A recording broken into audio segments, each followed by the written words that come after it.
Так, всем привет. Ну, как и обещал, начинаю снимать видео, как без сварки закрыть качественно, крепко, надежно вот такие вот большие дыры. То есть тут должен быть такая резиновая бабышка вкручиваться. Я пока ее не хочу вкручивать. Вот, мне это как бы что-то не нравится с вкручиванием этой бабышки.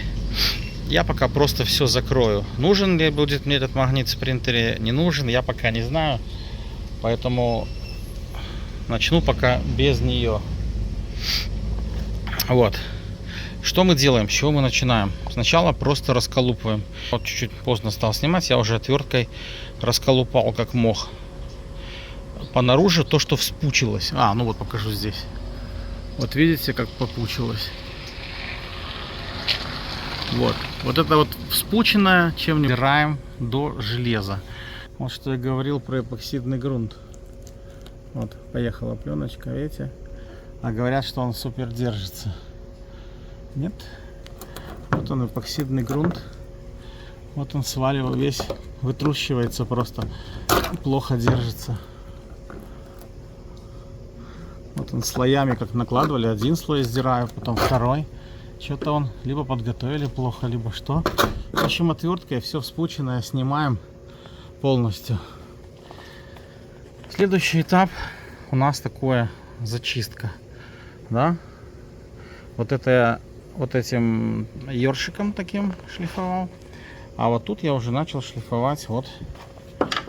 Сейчас покажу. Вот такой вот кружочком.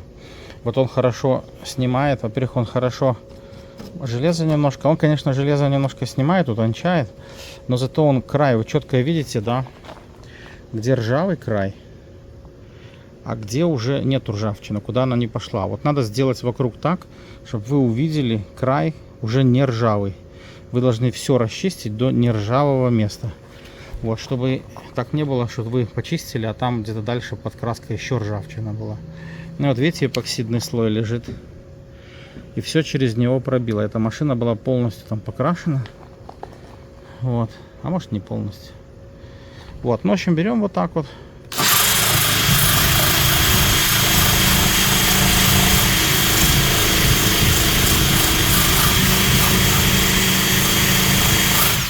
Вот видите? До блестящего. Все, блестящий дальше, ровненько. Это уже все, дальше не надо расковыривать, расшлифовывать. А там, где его нету, там расшлифовываем. Вот тут низ надо расшлифовывать.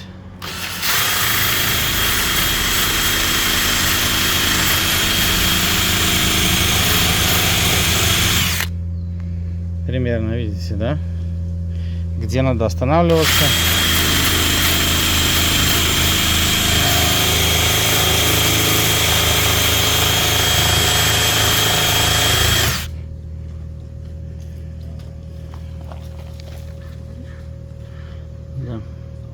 Вот примерно так. Так, качество заделки дыр будет зависеть от того, смогли ли вы с двух сторон хорошо это дело изолировать от воздуха и влаги. Да, вреден, ржавеет и от воздуха, и от влаги. Вот вы видите внутри, прошлый владелец брызнул раптором. Вот это покрытие раптор.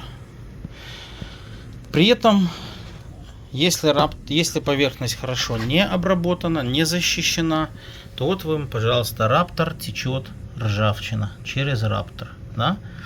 То есть вот эти пипсики, которыми держится с той стороны накладка, да, там вот где-то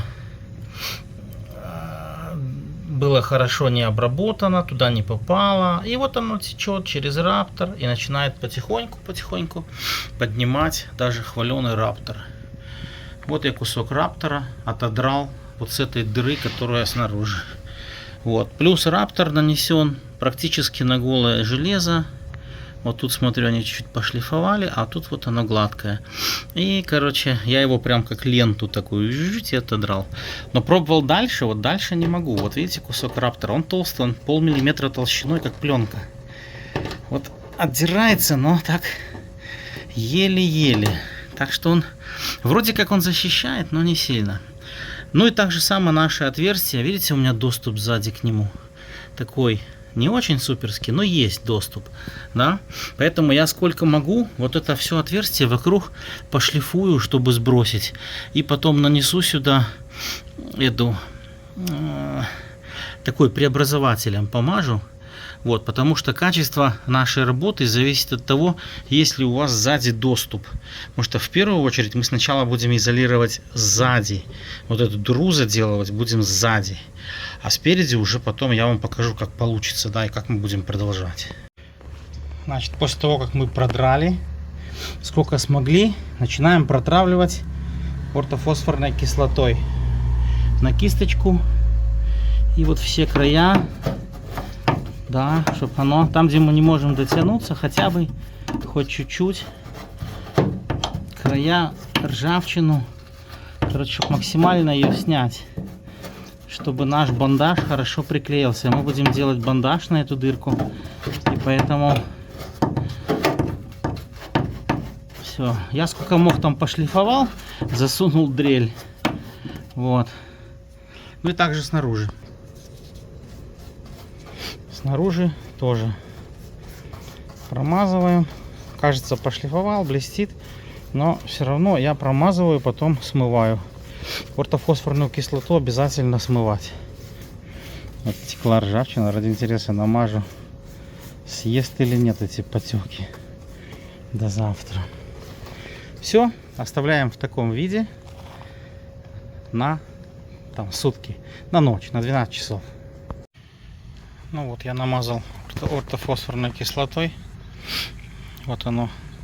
Работает довольно быстро. Вот я здесь расчистил. И вот тут у меня был косяк. Я тоже решил все прочистить и кислотой намазать. Значит, ну и верхний. Так, видно плоховато, да? Вот так. Смотрите, работа кислоты. Я сказал, долго ждать. А вот помните, я вот здесь взял, так помазал. Посмотрю, съест или не съест. Прошло 15 минут. Нету ржавчины вообще. Оно ее полностью съело. Видите, как она текла годами. За 15 минут. Я взял сейчас только что вот еще внизу промазал. Думаю, тут были эти ручьи. Все, оно ее полностью съело. Единственное, что ортофосфорную кислоту пишут, что нужно снимать. То есть смывать. То есть намазали, поработала, съела и смыли. Потому что она вроде как настолько едкая.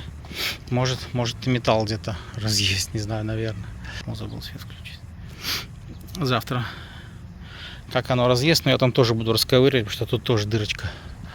Ну и вот здесь дырочка вышла в спринтере. Маленькая. Но с той стороны не подлезть. Этот спринтер 906 так сварен, что есть такие места, куда вы не залезете внутрь. То есть накладки так сварены. Предыдущий был в некотором плане лучше. Там можно было везде. И в полости эти можно было позалезать. Здесь никак. Все заварено, короче. Все сделано по-другому. Ну все. Ждем бандаж. Так, дальнейшая работа заключается в том, чтобы изнутри подогнать картонину. Она вот у меня вот такого размера. Вот так и вот так. То есть она должна быть намного больше, чем ваша дырка. Вот так, с большим запасом. Вот она у меня сзади. И я сделал такой хвостик, который упрется, чтобы она не отвалилась. То есть она должна как-то держаться. Туда либо губку какую-то, чтобы картонину прижимать потом, когда мы намажем. Да, вот я оставил хвостик такой. Вот она дырка. Видите, как картонина. И я такой размер, чтобы раз она упрется сюда и останется там. Значит, когда картонина у нас уже готова, мы берем состав, который называется, это тремовский, но тут в Штатах называется Bondo Glass. Это, короче, эпоксидная шпаклевка такая, как с волосами, с такой структурой волосатой. Но это не максимальная волосатость, есть большая для заделки таких очень больших дыр. Лучше, наверное, ее покупать. Но я купил среднюю, потому что я и большие, и маленькие. Состав ее одинаков, разница только вот в этих волосах. Вот, если в интернете просто забьете Бондо, это продукт тремовский. Вот. И вот им мы будем сейчас заделывать. Наносим его большой вот кучей на картонину. Видите, когда я говорю большая куча, это реально, вот чуть не уронил. Вот так снимаем. Это реально большая куча, потому что надо будет всю картонину замазать. Размешиваем ее и потом наносим. Вот такой вот большой блин. Намазываем и быстренько его туда вталкиваем в то место, где у нас дырка, большой лепешкой. Значит, изнутри мы ее прижимаем, чтобы она раздавилась и вклеилась, приклеилась ко всем частям полностью. Большой лепешкой такой, знаете. Это ее цель. Чтобы она там большую площадь. Видите, как с этой стороны? А теперь берем... О, немножко надо ниже опустить. Вот тут не до... Короче, контролем ее с двух сторон. Оп. Вот так. И эту сторону теперь замазываем, чтобы она полностью вклеилась и заняла там всю площадь. То есть вклеилась по всей площади. Может, я даже маловато дал с обратной стороны. Надо чем побольше, чтобы она как будто это из пластика состоит, вот эта часть. Сейчас я ее еще с обратной стороны прижму. И надо побыстрее, потому что у нас всего минут 5. В общем, я еще раз изнутри хорошо прижал. Главное по кругу хорошо прижать, чтобы она заклеилась и изнутри не пропускала влагу. Если там будет конденсат какой-то внутренний. Тут, если вылазит такая куча, это ничего страшного. То есть оно вылазит, и вы ее по краям соединяете, все края. Я уже сейчас не трогаю, потому что она быстро высыхает. Главное, не оставляйте кучу здесь, потому что ее потом как вы будете сошлифовывать? Вы ее размазываете и заталкиваете туда вовнутрь под железо, потому что тут-то мы навалить сможем, а туда уже все, сейчас засохнет, вы туда уже не залезете никак. Поэтому под железом по краям оно должно быть как литое, как одна масса целая. То есть у нас получится приблизительно 5 миллиметров эпоксидная вот такая лепеха изнутри. Твердая, она полностью заклеит. Если вы там внутри хорошо все сделали и приклеили, туда уже никогда не попадет влага. И это место больше не будет ржаветь. И преимущество, да, вот именно такого. Все скажут, ну, заварить там намного лучше. Никакой разницы со сваркой нет. Потому что сварку почему не любят? Точнее, не любят, а говорят, нужна сварка, потому что обычная шпаклевка, она может там со временем просесть, отколоться, отлущиться. Эпоксидная вещь, она как пластик, она уже никогда отсюда не выпадет. Если вы хорошо сделаете, качество ремонта точно такое же, если бы вы приварили железную пластинку, абсолютно одинаково. Она когда засохнет, нет, еще не засохла, вот, это будет ремонт идентичный металлической пластине, абсолютно одинаковый. Главное изнутри. Вот первая самая лепешка, я даже сейчас что-то хотел заснять, меньше навалил, надо еще больше. То есть вы ее должны изнутри, когда приклеить, у вас этот квадрат, он должен быть вот так вот весь полностью, и он в железо вмяться, чтобы полностью все было заклеено. Наружная часть нас пока не волнует. Нам главное, чтобы края, под края засунуть, чтобы железо полностью оказалось внутри этого пластикового эпоксидного ремонта. Только тогда оно будет навечно, как бы, и вы забудете. Ну, через пару лет эта машина еще, может, у меня будет, я вам расскажу, как она.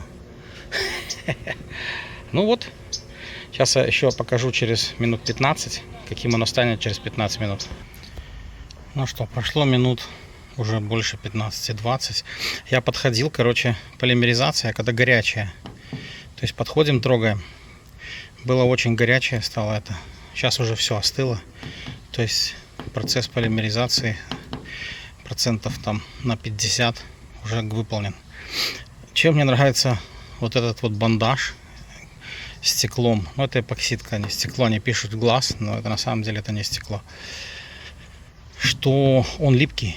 Вот он высох, и он остается еще дня два липким таким. Особенно первый день. Вы сразу можете наносить второй слой, сейчас я буду наносить. И он липкий, и он сразу хорошо прилипает. То есть буду выравнивать, надо сразу же выравнивать. Он уже твердый, смотрите, вот я, видите, как в железо. 20 минут как положил. Все. То есть в чем разница с металлом, если бы я варил металлическую пластинку? Да никакой. Все. Твердая. И это не шпаклевка, допустим, шпаклевку, если сильно там где-то надавить, она может треснуть. Она слабая вообще структура в шпаклевке. А эпоксидная, особенно с вот такими, со стекловолокном, она имеет такую очень крепкую структуру. Фактически это становится идентично железу. Даже крепче. Оно не играет, не вминается. Вот. Сейчас с другой стороны покажу. Ну вот моя другая сторона. Вот так лучше видно. Оно здесь тоже было очень горячий картон. То есть шла полимеризация. Сейчас его можно отодрать. Если он отдирается, то вы его отдираете. А если не отдирается, можете оставить. Но картон просто влагу держит, поэтому лучше убрать его. Все, видите, он твердый. Смотрите, как оно слиплось с поверхностью металла. Там и с ржавчиной, и совсем. И большая площадь. Вот тут все не рвется, видите? То есть, сейчас загляну внутрь. Вот. Вон оно у меня и сверху налилось, видно. Да? То есть, в чем прикол вот этого метода вот такого бандажа? Что вы его изнутри в первую очередь делаете, чтобы конденсат и влага с обратной не разъедали металл. Потому что шпакли снаружи наваливают, на дырки бывает. А оно изнутри ржавчина идет и заходит под слои. И все у вас там рвется. Через время отваливается. Этот метод хорош тем, что он у меня внутри вот такой вот пластиной заклеен. Да? И все, твердо. О, я даже могу попробовать посильнее. Да? Оно не может отклеиться, потому что само железо, оно внутри оказалось. Ну, тут я буду, конечно, еще шлифовать. Вот. Но оно склеило все края. То есть влага, даже если где-то попадет, она не может никак с железом контактировать. И полностью у вас все герметично закрыто. Да, так светлее лучше видно. Все. Я сейчас развожу второй слой. И прикольно. Значит, если у вас чуть-чуть остается вот такая вот этот бандаж, да, чуть-чуть, вы его каждый раз остатки, вот я остатки сюда потихоньку замазываю. Вот. Что у меня свет не хочет держаться. Вот. Потихонечку вот такое отверстие, там снутри не подлезть, поэтому я тут буду слоем, чтобы оно закрывало. Тут уже без вариантов, там изнутри никак не добраться. Ну все, вот такое видео. Вот так вот можно избавиться от дыры. Вот в таком состоянии уже все, вам уже морально легче. У вас дыры нет, ржавчины нет, осталось только заложить. Шпаклевку не ложите вторым слоем. Опять разводите вот это стекловолокно и докладывайте стеклом, чтобы было ну прям полностью хорошо ровно. Потому что стекло шпаклюется классно, без проблем. Ну, хуже, чем шпаклевка, но шпаклюется нормально. 80-ка летит только так. Поэтому накладывайте вровень полностью. И только потом уже тоненьким слоем шпаклевочкой выровняйте и все. Ну вот, продолжаем ремонт. Ну и вот, когда уже почти все заделано, вот видите, нанес теперь шпаклевку. Она вот старая зеленая еще тут чуть видна. И вот оно все равно видно, что вот в этом месте еще чуть-чуть она у меня просела. То есть эпоксидный грунт, он когда засыхает, он садится, проседает. Поэтому это надо учитывать. И его можно больше немножко наваливать, чтобы вот. Ну и в общем шпаклюем, подготавливаем. Как минимум, если погодка дождливая, то надо быстренько прикрыть грунтом. Хорошим грунтом прикрыть. Все.